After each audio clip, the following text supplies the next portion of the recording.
WebEx Assistant is enabled to save audio highlights.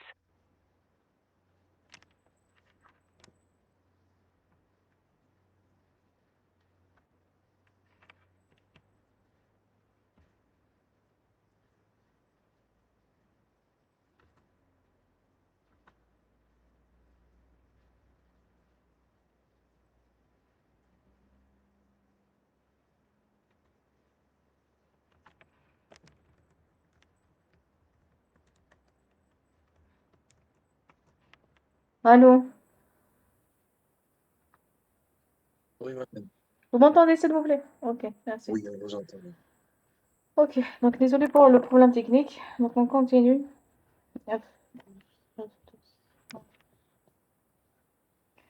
Alors, je sais pas où on s'est perdu. Donc, on a parlé de... Vous avez reçu création d'une classe?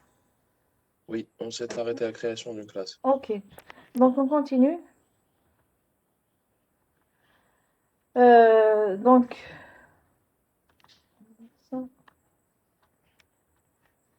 pour la syntaxe. Donc là, on va voir la syntaxe d'une classe. Comment on définit la syntaxe d'une classe. Donc, vous avez Madame, ici... Oui, allez-y. madame, est-ce qu'on peut considérer les types primitifs comme des classes? Int, float, string.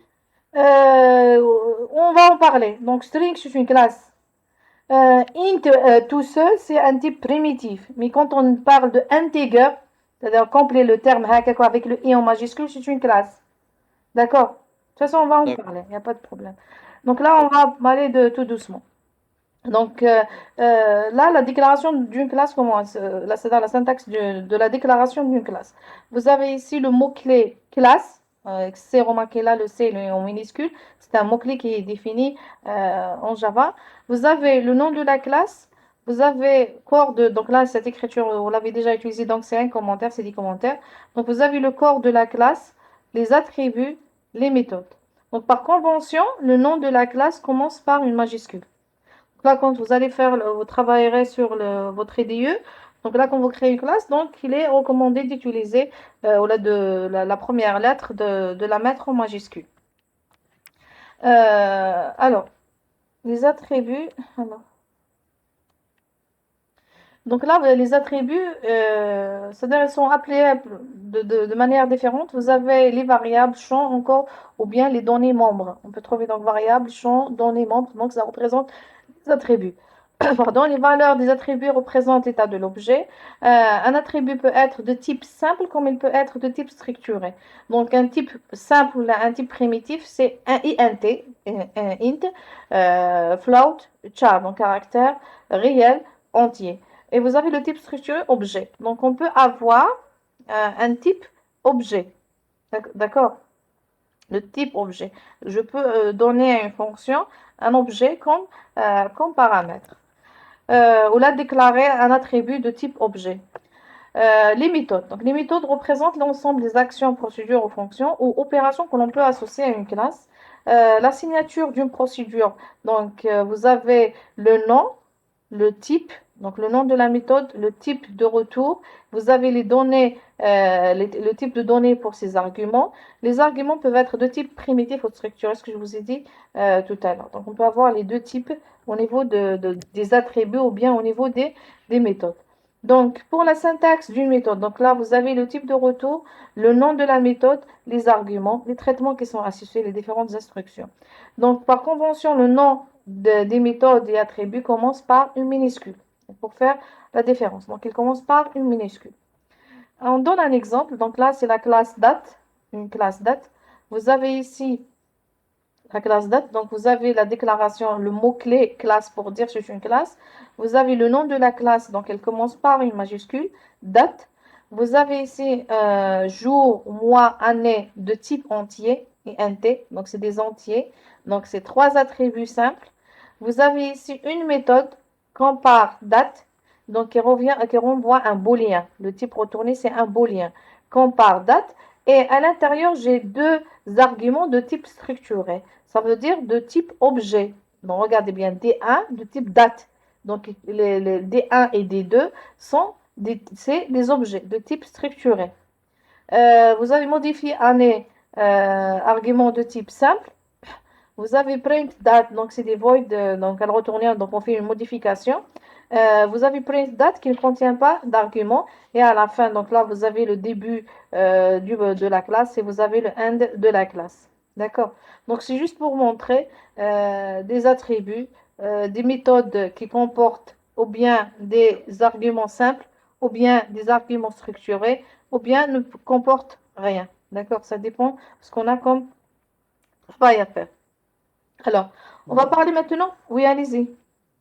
Pour les arguments, on a dit qu'ils peuvent être de type objet, comme date. Dans ce cas, la date, c'est le type de notre classe, c'est-à-dire c'est notre...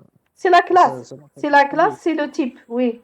Allez-y, Est-ce qu'on a continue. le droit d'avoir des objets extérieurs? C'est-à-dire, j'ai créé une autre classe, et Oui. là-dedans, à Oui, l'intérieur, c'est-à-dire là, qu'est-ce que, par exemple, date, elle est associée, la classe date. On va prendre la classe date qui est associée à une autre classe.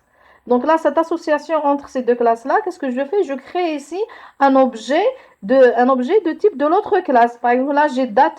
Là, qu'est-ce qu'on peut mettre, par exemple, journal. Voilà, journal, il a une date.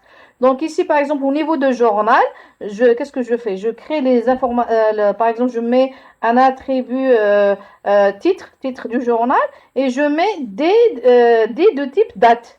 Ça veut dire au niveau de la classe journal, je crée un objet de type date. Oui, c'est possible. On met la même chose pour les méthodes. D'accord? oui. Voilà. Alors, on passe à une autre notion qui est utilisée au niveau du paradigme orienté objet. Donc, il y a l'encapsulation. Donc, on en a parlé tout à l'heure quand on avait dit dans les avantages de la programmation orientée objet.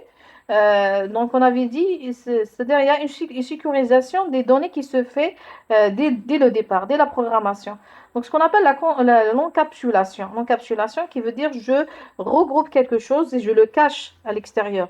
D'accord, je le cache. C'est une manière de cacher des informations à quelques, on va dire, à quelques entités. Donc là, on parle d'encapsulation pour désigner le regroupement de données dans une classe. Donc la classe livre encapsule des attributs, le titre et auteur.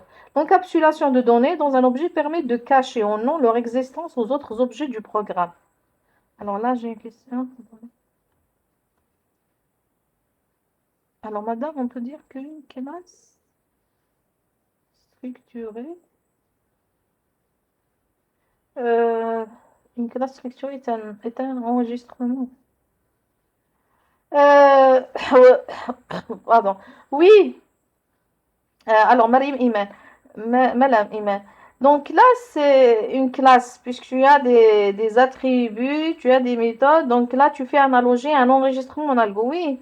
Oui, c'est-à-dire ça ressemble.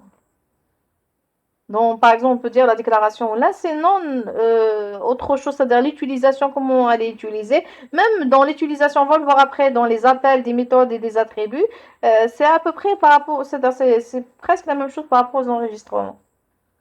Oui, on peut dire ça, même.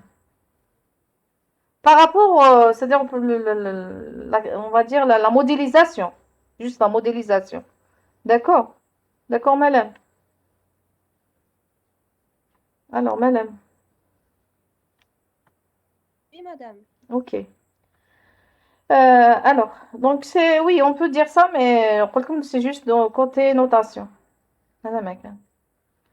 Alors, je reviens à l'encapsulation. Donc, comment se fait cette encapsulation? Comment se fait cette sécurisation des données par rapport aux autres objets ou aux autres classes du programme?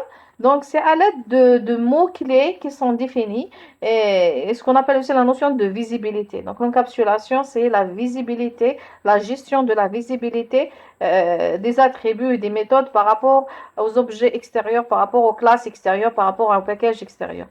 Donc là, c'est-à-dire à ce stade du cours, donc on peut parler que on peut parler de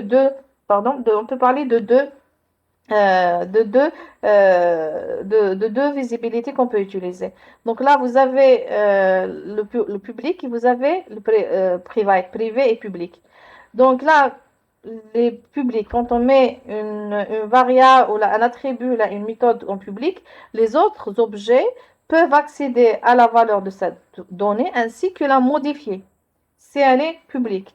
Si elle est privée plutôt, les autres objets ne peuvent pas y accéder directement. Donc là, on a souligné le mot directement. Ça veut dire qu'ils peuvent y accéder autrement, mais directement comme public, ils ne peuvent pas y accéder, ils ne peuvent pas la modifier. Par contre, qu'est-ce qui se passe? Il y a des méthodes. Il y a des méthodes qui sont créées qui permettent de modifier, de récupérer ou là, de modifier ces attributs-là privés. Maintenant, aussi elles sont publiques. Ça existe et en accès public. D'accord? Donc, public. L'accès aux objets est possible à partir de n'importe où, n'importe quel objet pour y accéder et peut modifier. Privé, donc on ne peut pas y accéder, on ne peut pas y modifier directement. Par contre, s'il existe des méthodes qui sont publiques, qui permettent de modifier ces attributs-là, donc c'est possible. Un autre objet peut y accéder à des attributs privés à l'aide de méthodes qui sont publiques. On va les voir aussi après. Donc un exemple, ici on revient toujours à la classe date. Donc vous avez ici, j'ai repris ce que j'ai mis tout à l'heure en ajoutant des modificateurs de visibilité. On les appelle aussi modificateurs de visibilité. Donc vous avez ici les trois attributs, donc jour, mois, année.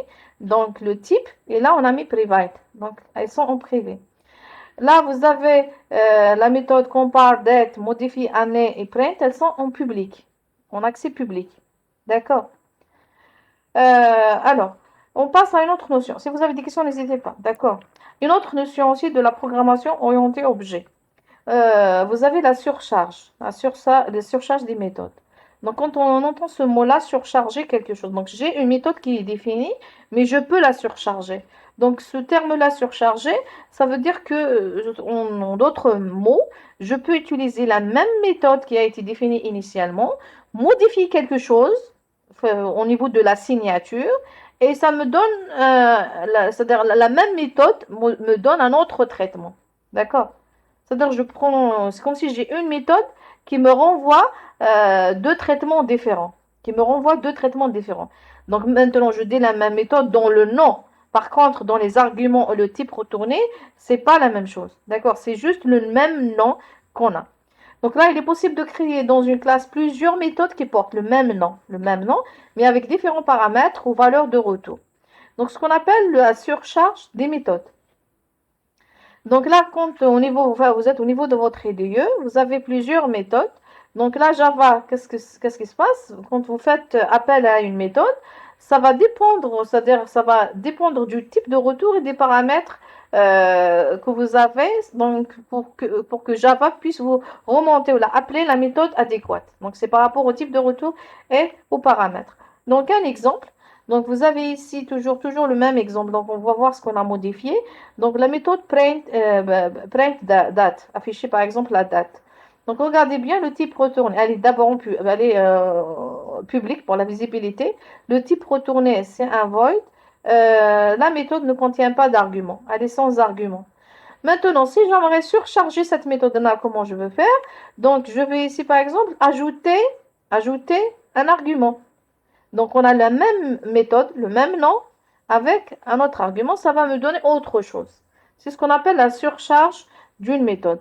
La même chose pour le type. Donc si je prends aussi une autre méthode ici publique, je mets string, print, date, par exemple sans argument. C'est une troisième méthode, print date, qui me renvoie à un autre type. Donc je peux surcharger une méthode autant de fois que je peux en modifiant les arguments ou bien le type qui est retourné. Donc des fois ça sert. Madame, Oui, allez-y. madame, supposons qu'on a les mêmes arguments et le même retour. Comment Non, va c'est pas procéder? possible. C'est pas possible. Mais un traitement différent. Là, il y aura. Donc là, c'est pas possible. C'est pas possible. C'est pas De toute façon, possible. on fera le test. Hein. Tu me rappelles, on fera le test après. C'est-à-dire, on fera le test quand on fera le TB. Parce que là, regarde, tu déclares, c'est les mêmes. C'est les mêmes. Donc, il y aura un conflit quelque part. Donc, déjà, le logiciel, il va détecter. Là, si on dit on va écrire à la main, il n'y a pas de problème. Mais le logiciel va détecter des erreurs. D'accord? Parce que D'accord. quand tu vas faire appel, même s'il accepte, regarde bien, même s'il les accepte. Donc, on va essayer, il faut faire un test au niveau de l'IDE pour voir. Donc là, même s'il accepte, quand vous faites appel à ces méthodes-là, il va vous remonter les deux. Et quand il remonte les deux, on ne va pas voir la syntaxe ou là, le traitement. Il n'y a que la signature. Il n'y a que la signature. D'accord? On fait le test et on va voir. On verra, D'accord. Inch'Allah. Ok. Donc là, je reviens au constructeur. Donc le constructeur, on en a parlé tout à l'heure quand on avait dit une classe, elle comporte des attributs, elle comporte des méthodes et elle comporte un constructeur. Donc un constructeur, c'est une méthode. On la met en évidence. Pourquoi? Parce que c'est une méthode qui est très importante. Donc un constructeur, c'est une méthode particulière invoquée lors de la création d'un objet. Lors de la création d'un objet. Donc cette méthode qui peut être vide, doit donner une valeur initiale à tous les champs de son type objet. Chaque classe doit définir un ou plusieurs constructeurs. Chaque constructeur doit avoir le même nom que la classe où il définit et n'a aucune valeur de retour. C'est l'objet créé qui est renvoyé. Donc là, le principe, c'est quoi? Ça veut dire j'ai une classe où on a parlé d'objets. On a parlé d'objets tout à l'heure. Mais ces objets-là, oui, comment on les crée? On a dit on renseigne les attributs de cette classe. Donc, on donne des valeurs aux attributs et ça me donne une entité. Donc, ça, on va dire, c'est l'explication formelle. Mais comment le faire réellement? Donc, il y a ce qu'on appelle un constructeur. Déjà, son nom l'indique, il construit quelque chose. Donc, il construit des objets. Donc, ce constructeur-là, qu'est-ce qu'il fait? Donc, j'appelle ce constructeur-là, qui peut avoir des paramètres comme il peut ne pas avoir de paramètres. Ça dépend ce qu'on a. Et ça me permet de créer un objet. Donc là, créer un objet, donc c'est allouer de la mémoire au niveau de ma mémoire, au niveau, on va dire, du disque dur ou là. Donc au niveau de la mémoire. Donc il permet une allocation de la mémoire. D'accord. Donc on va voir ici après les exemples qu'on a. Donc là, vous avez aussi une remarque par rapport à ce constructeur-là. Donc le constructeur par défaut. Quand on crée une classe, il y a un constructeur par défaut qui existe, qui est écrit en même temps. Ça veut dire je mets classe date, donc il y a un constructeur par défaut qui existe. Maintenant, c'est un constructeur vide. C'est un constructeur vide.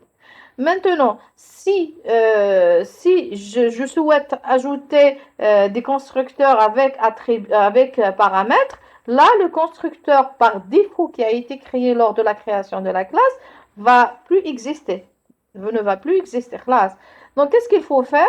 Il faut, si j'aurai besoin après de créer des objets à base d'un constructeur vide, je dois le réécrire. Je dois le réécrire.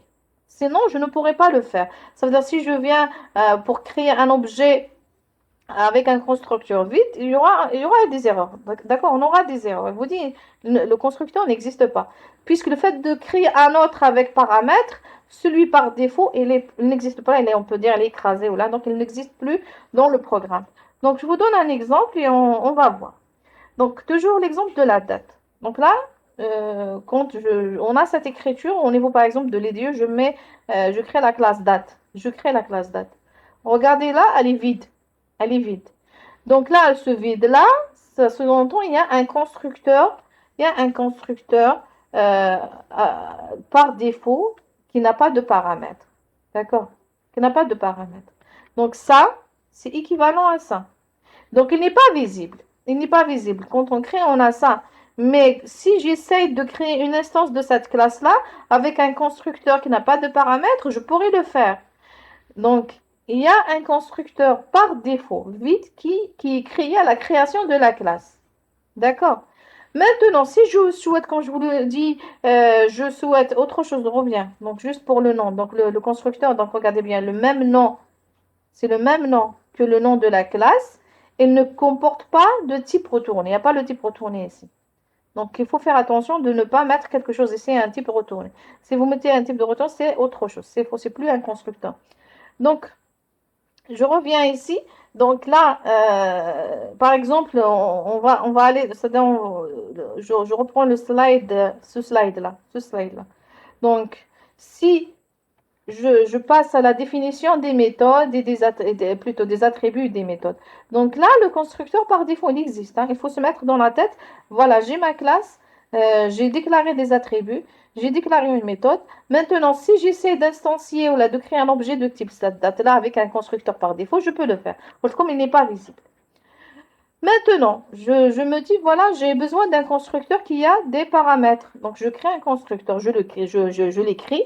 Donc, public, date, et je mets à l'intérieur trois arguments. Donc là, qu'est-ce qui se passe? Il y a le constructeur par défaut qui est écrasé. D'accord? Donc là, on appelle constructeur surchargé. C'est-à-dire, comme tout à l'heure, c'est le même avec d'autres informations. Donc là, qu'est-ce qui se passe? Ça veut dire que je n'ai plus l'autre. Je n'ai plus le constructeur par défaut qui est vide. Donc, si je souhaite l'utiliser dans mon programme, je dois l'écrire. Et il doit être visible comme ça. D'accord? Je ne sais pas si vous m'avez suivi. Donc, si après on essaiera de faire des tests au niveau de l'éditeur, vous allez voir exactement qu'est-ce qui se passe. Donc, est-ce que vous avez compris? Quand on crée une classe, il y a un constructeur par défaut qui est créé. Il n'est pas visible.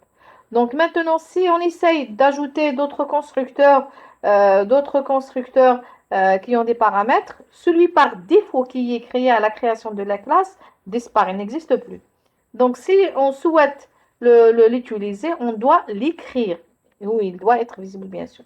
D'accord. Et on doit Madame, initialiser. Oui, allez-y. c'est quoi le but d'avoir un constructeur? C'est quoi son rôle? Comme tout à Yani, l'heure, à quoi il sert? regarde déjà, on va le voir, il n'y a pas de souci. Donc là, le constructeur, comme l'indique son nom déjà, construit.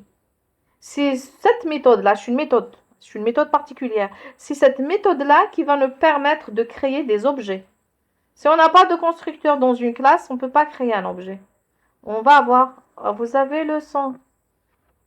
Alors, vous m'entendez s'il vous plaît? Il y a Mourtari qui dit, Madame, vous pouvez répéter, madame. Oui, c'est bon, Mourtari, tu m'entends?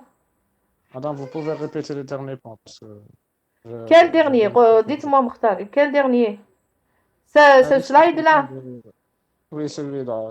C'est-à-dire l'explication de construction Ok, il n'y a d'objet. pas de problème. Alors, je vois pas les parties. Voilà. Donc là, je reviens à ce constructeur-là. Donc allez, on revient en arrière. Voilà. Alors, le constructeur. Donc le constructeur, c'est, comme je dis tout à l'heure, dans une classe, on a des attributs, on a des méthodes et on a un constructeur.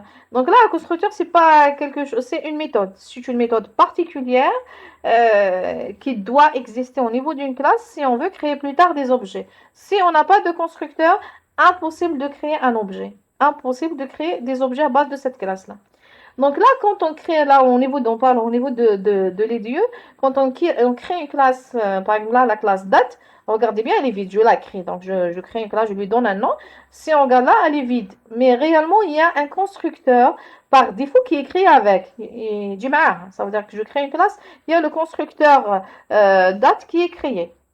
Donc il a le même nom, il n'a pas de paramètres et normalement sans le dire comme on le dit, donc là on a les parenthèses, il y a du vide, mais pardon, à l'intérieur s'il y avait des attributs, il les aurait initialisés aux valeurs initiales, donc integer à 0 et ainsi de suite. Donc là, il existe, il n'est pas visible, il existe, d'accord? Ça veut dire, si j'ai la classe date, j'essaie d'ajouter des attributs, des méthodes et ainsi de suite. Si j'essaie d'instancier, de créer un objet à partir de cette date, je peux le faire. Parce que le constructeur, par défaut, il existe. Il n'est pas visible, mais il existe. Maintenant, le problème qui se pose, c'est-à-dire moi, j'aimerais créer des objets avec des valeurs.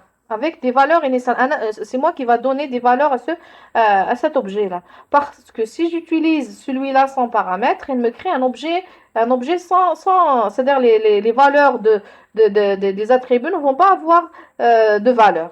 Les attributs ne vont pas avoir de valeur. C'est vide. Je crée, mais c'est vide.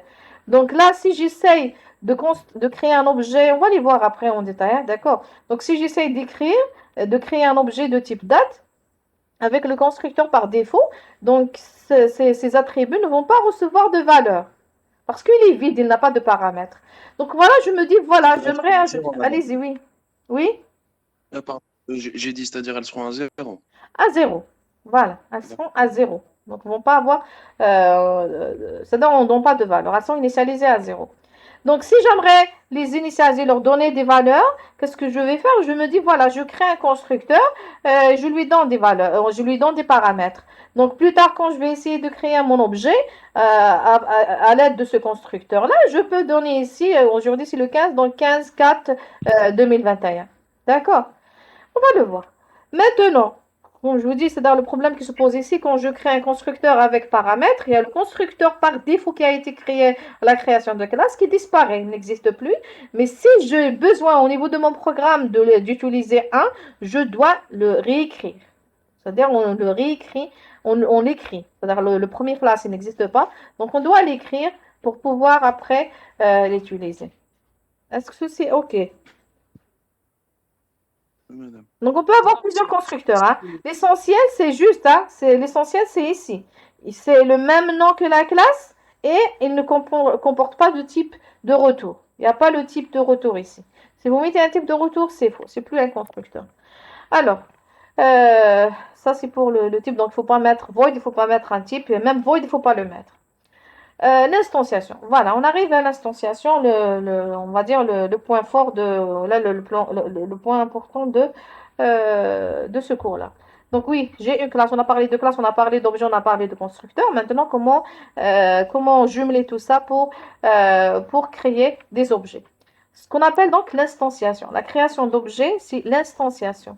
L'instanciation consiste à créer un objet à partir d'une classe. On peut créer autant d'objets que l'on veut.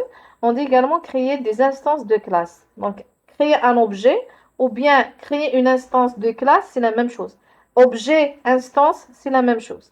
La déclaration et la création des objets sont deux choses séparées. Donc, il y a la déclaration, il y a la création. Donc, on peut le mettre dans une seule instruction comme on peut le mettre dans deux instructions différentes. Donc, l'instanciation, elle comporte la déclaration et, on va dire, la création de l'objet. Donc, vous avez un identificateur de variable de type classe et associé à une référence qui désigne un objet. La déclaration seule ne crée pas d'objet, elle initialise un nul qui ne fait référence à rien. On va voir donc le mot clé qui est utilisé. Donc tout à l'heure, je vous ai parlé de mémoire. Quand j'ai dit le constructeur il alloue de la mémoire. Donc là, le mot clé qui est utilisé, c'est le mot clé new. New. Donc pour créer un objet de la classe, il faut exécuter new qui provoque une instantiation en faisant appel à un constructeur de la classe instanciée. D'accord? Donc, on utilise le mot new. Donc, il y a une allocation qui se fait. Donc, on revient à notre exemple. Donc, il y avait la classe date. Il y avait le constructeur sans paramètres. Il y a le constructeur avec paramètres. D'accord? Donc, là, qu'est-ce que je fais? Je crée deux objets, D1 et D2. Donc, cette écriture-là, je commence par celle-là. Cette écriture-là, qu'est-ce qu'elle comporte? Elle comporte une déclaration, une création, plutôt une initialisation, si on peut dire ça. Donc, il y a deux choses qui se passent au niveau de cette instruction. Donc, cette instruction, je peux l'écrire en deux, la division en deux. Je peux mettre date D1, point virgule. Deuxième instruction, D1 reçoit new date. D'accord? Donc, il y a d'abord la déclaration, ensuite l'initialisation. Déclaration, l'initialisation. Donc, le new date, qu'est-ce qu'il fait? Donc, le new, comme je vous dis tout à l'heure, donc il crée, il alloue de la mémoire. Et j'utilise le constructeur par défaut pour donner, c'est-à-dire, on va dire, la structure de cet objet-là. D'accord? Donc là, D1, donc les valeurs des attributs donc, vont être initialisées à 0. D'accord? Puisqu'on a, le constructeur par défaut. Par contre, la deuxième instruction, donc vous avez date D2, reçoit new date 15/4/2021. Donc ça, c'est le constructeur avec paramètres. Donc D2 va faire référence à un espace mémoire qui comporte ces données-là, 15/4/2021. Donc on va voir le... Madame, on n'avait pas dit. Oui, Madame, allez-y. pardon, on n'avait pas dit que quand on met des paramètres, c'est plus un constructeur. C'est un constructeur. Non, j'ai pas dit ce n'est pas un constructeur. On revient en arrière. Non, regarde D'accord. bien. Là, la manège, vous posez vos questions pour ne pas regarder bien ce que je vous ai dit tout à l'heure. Je reviens à ça. Comme si on a ça, cette écriture, ça veut dire il y a un constructeur par défaut qui est créé. Celui-là. D'accord. Il existe, Oui. mais on ne le voit pas. Maintenant, si j'aimerais écrire un autre constructeur, regardez bien, j'ai mis constructeur. Un autre constructeur avec paramètres. Qu'est-ce qu'il fait? Il écrase celui par défaut. Mais si j'ai besoin d'utiliser ce constructeur, je peux l'écrire. Parce que celui par défaut qui est créé à la création de la classe, il n'existe plus. Donc là, qu'est-ce que je fais? Je l'écris. Et je initialise mes valeurs aux valeurs initiales. D'accord? Donc c'est un constructeur. Donc je peux avoir plusieurs. Je peux avoir ici date avec un seul paramètre, avec deux paramètres, avec trois paramètres, et ainsi de suite. Voilà. D'accord, très bien. C'est un constructeur. Merci. Alors, je reviens à ça. Donc là, on a donc là, la date, donc D2, ce D2-là, donc c'est une variable. D1, D2, c'est des variables d'instance, c'est les noms des objets. Donc D2 va faire référence à une entité, un objet qui comporte ces informations-là. D'accord?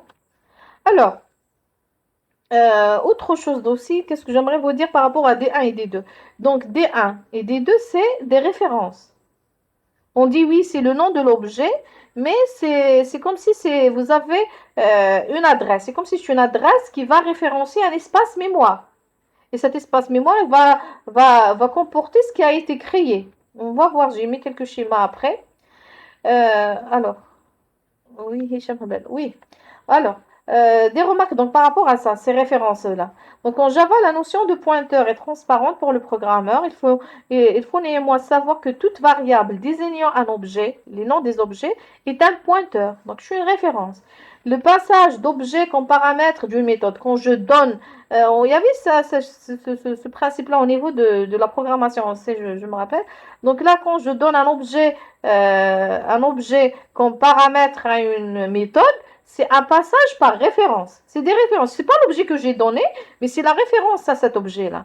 À l'inverse du passage des variables primitives, qui est un passage par valeur. Alors, on va voir la gestion des objets pour un peu comprendre le principe de référence. Qu'est-ce qui se passe? Donc, comme je vous ai dit tout à l'heure, donc la création d'un objet, vous avez la déclaration et l'initialisation. L'initialisation ou l'allocation de la mémoire. Donc, vous avez cette écriture-là, date D1, D2. Date D1, D2. Donc, je peux créer plusieurs objets de type date, ce qu'on avait dit tout à l'heure. Donc, il déclare des objets, mais il ne les crée pas. Il n'y a pas la création, ils ne sont pas créés. Donc, il déclare des références. D'accord? Il déclare des références. Donc, qu'est-ce qui se passe là?